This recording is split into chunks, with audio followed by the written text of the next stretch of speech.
8h06 sur France Bleu Lorraine. L'invité ce matin, une ancienne ministre, députée de la première circonscription de Moselle, Aurélie Filippetti. Elle répond à vos questions, Vianney Smerowski. La députée de Metz, très investie dans la campagne de Benoît Hamon pour la présidentielle, est en campagne pour les législatives depuis quelques jours. France Bleu Matin. Bonjour Aurélie Filippetti. Bonjour. Alors vous étiez hier à Blida, au camp de migrants, où plus de 300 personnes s'entassent depuis qu'il a rouvert. Dénoncer des conditions de vie inhumaines. Quand on est député, ancienne ministre, en campagne, est-ce qu'il n'y a pas là tous les ingrédients pour faire un coup médiatique ? D'abord, je n'avais prévenu personne, aucun média, que j'allais visiter ce camp. J'étais surprise d'ailleurs que ça se sache. Il y a un journaliste qui l'a appris après, qui m'a interrogée. Moi, j'ai refusé de répondre parce que je suis pas allée du tout là-bas pour ça. Je suis allée sur place pour voir quelles étaient les conditions de vie dans ce camp, puisque j'avais été alertée par des associations qui aujourd'hui, ma foi, fournissent les tentes, la nourriture, les habits aussi, à ces 300 personnes qui sont sur le camp. Donc pour moi, c'est un message, puisque vous m'interrogez là-dessus, maintenant j'en profite pour passer un message, c'est-à-dire que si il y a des gens qui veulent faire des dons de nourriture, notamment pour des bébés ou pour des enfants, parce qu'il y a beaucoup d'enfants et de bébés sur ce camp, n'hésitez pas. Allez voir les associations. En l'occurrence, il y a le collectif contre la misère ou bien le collectif Petit-Déj qui s'occupe du camp, et n'hésitez pas à faire des dons de nourriture, de jouets ou d'habits, notamment pour les enfants.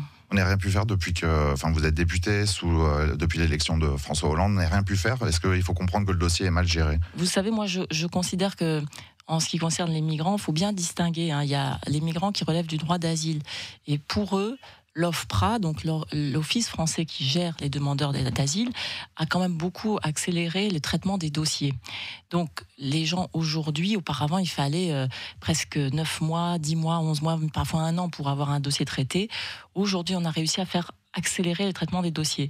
Le problème, c'est qu'on voit qu'il y a des gens qui arrivent de pays qui ne relèvent malheureusement pour eux pas vraiment du droit d'asile, notamment des Balkans, et donc pour eux c'est très difficile parce que finalement ils se retrouvent là parqués dans des conditions inhumaines. Ce qu'il faut qu'on fasse maintenant, c'est de leur donner des conditions de vie décentes, le temps que leur dossier soit traité, puisque chacun a droit au traitement de son dossier, pour qu'ensuite ils puissent repartir s'ils ne sont pas acceptés en France. Ce qui ne va pas non plus, c'est que certains sont déboutés en Allemagne et ensuite viennent en France. Donc là, on voit bien qu'il y a un problème qu'on doit traiter avec les Allemands pour empêcher que les gens se retrouvent comme ça ballottés d'un pays à l'autre au sein de l'Union européenne. Mais en même temps, bien sûr, la règle qui doit être notre priorité, c'est de traiter le problème à la source. Pourquoi il y a des gens qui fuient les Balkans aujourd'hui ? C'est parce qu'il y a des mafias, c'est parce qu'il y a la misère, etc.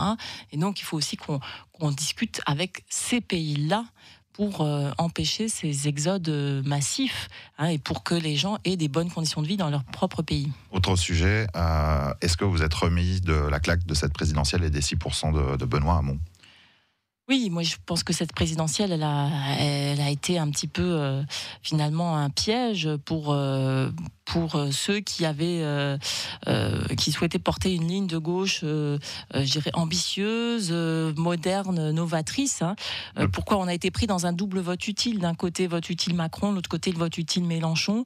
C'est ceux qui voulaient contester ce qui avait été fait pendant 5 ans, voter Mélenchon. Ceux qui voulaient éviter absolument François Fillon à cause de ses affaires, voter Macron.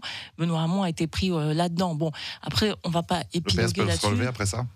Oui, mais la question, c'est pas le PS. La question, c'est les idées qu'on porte. Aujourd'hui, moi, ce que je vois, c'est que certains, mais au Parti Socialiste comme chez les Républicains, sont pris d'une espèce de frénésie d'opportunisme.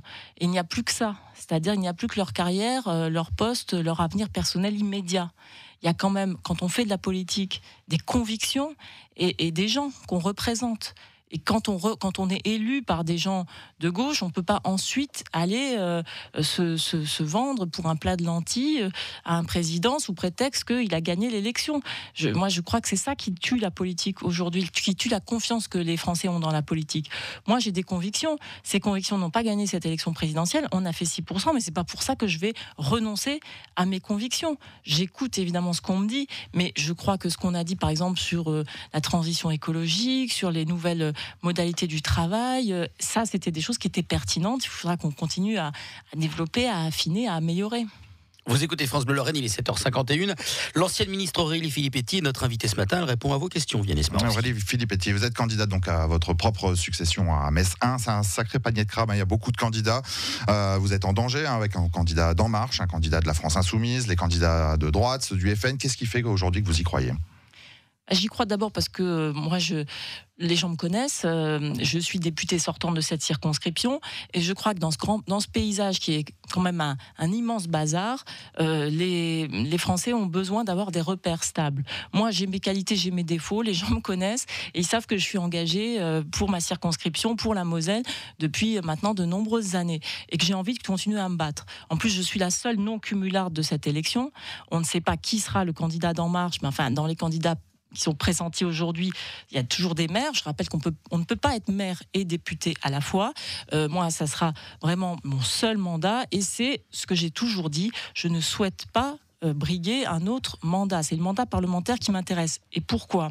Parce qu'aujourd'hui, Emmanuel Macron, il a un programme qui est en gros, on va gouverner par ordonnance, on va faire des réformes très importantes, notamment sur le chômage, sur la retraite, qui sont des piliers de notre modèle social. Et il veut passer outre le Parlement. Je crois que ça, c'est très dangereux. Donc, il faut des gens au Parlement qui soient des vigies, qui soient capables de dire attention, qui soient capables de tirer la sonnette d'alarme quand ça ne va pas. S'il y a des bonnes mesures, évidemment, je les soutiendrai. Si il fait des choses, par exemple, pour l'école, en augmentant le nombre, en diminuant le nombre d'élèves par classe, etc., oui, bien sûr, je soutiendrai. Mais par contre, la réforme de l'assurance chômage ou de la retraite, je ne soutiendrai pas. On entend des bruits dans les rangs d'En Marche qui disent, qui appelleraient, la priorité serait de vous faire battre. Est-ce que ça vous chagrine ? Est-ce que vous risquez aussi de vous retrouver face à un candidat d'En Marche ? Vous êtes aussi conseillère municipale à Metz. Dans la majorité de Dominique Gros, il y a des candidats d'En Marche. Franchement, je trouve que c'est un petit peu pitoyable d'avoir comme priorité de faire battre une députée de gauche sortante. Surtout quand on appartient à une majorité municipale avec Dominique Gros, qui est une majorité socialiste. Si c'est ça leur objectif, on va donner cette circonscription au Front National ? Est-ce que c'est vraiment ça l'objectif ? Effectivement, le Front National est en tête dans toutes les circonscriptions de Moselle, quasiment aux élections présidentielles. Donc je pense que au lieu d'avoir des objectifs aussi négatifs et aussi destructeurs, bien les gens feraient mieux déjà de présenter leur candidat, parce que pour l'instant on ne sait pas quel sera le candidat d'En Marche, et de faire campagne pour dire ce qu'ils veulent pour la circonscription, ce qu'ils veulent pour le pays, ce qu'ils veulent pour régler les problèmes des frontaliers, par exemple, avec le Luxembourg, ce qu'ils veulent pour améliorer la vie quotidienne, pour défendre notre industrie, pour défendre nos entreprises, parce que tout ça, ça nourrit le terreau du Front National. Merci Aurélie Filippetti, députée de Moselle. Merci d'avoir accepté notre invitation ce matin et bonne journée. Merci, bonne journée, il est 7h54. L'invité de France Bleu Lorraine, à retrouver sur francebleu.fr.